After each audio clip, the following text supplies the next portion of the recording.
কানাডাকে হারিয়ে কোপায় তৃতীয় উরুগুয়ে। ট্রাইব্রেকারে কানাডাকে হারিয়ে কোপা আমেরিকায় তৃতীয় স্থান অর্জন করেছে উরুগুয়ে।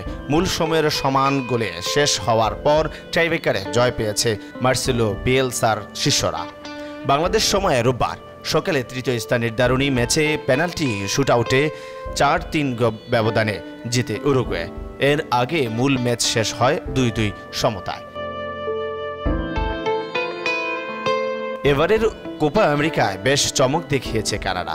অভিষেকে আসরে দারুণ নৈপুণ্য। আজকের তৃতীয় স্থান নির্ধারণী ম্যাচেও তাদেরই লিড ছিল প্রায় শেষ পর্যন্ত। ম্যাচের ৯০ মিনিটের পর ২-১ গোলে যখন প্রায় জয় নিয়েই তাদের মাঠ ছাড়ার তোড়জোড় চলছিল, তখনই যোগ করার সময়ে উরুগুয়ান তারকা সুয়ারেজের আঘাতে স্কোর লাইন দাঁড়ায় ২-২ সমতায়।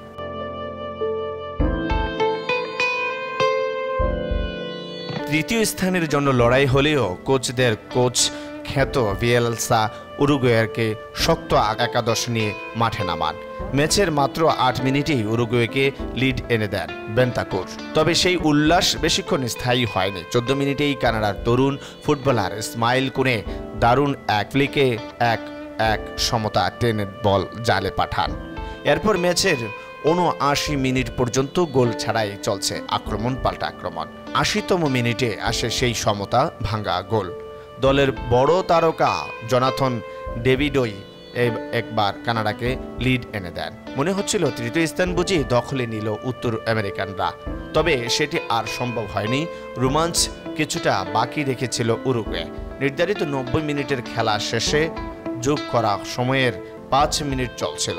তৃতীয় মিনিটেই কানাডার ডিবক্সে রক্ষণচেরা রদ্রিগেজের পাস এক টাচে সেটিকে গোলে পরিণত করেন সুয়ারেজ। ট্রাইব্রেকারে কানাডা আর সেই একই দাপট ধরে রাখতে পারল না। প্রথম ২ শুটে ২ দলই গোল করে। তৃতীয় শুটে এসে তাল গোল পাকিয়ে ফেলেন কানাডার ইসমাইল কুনো।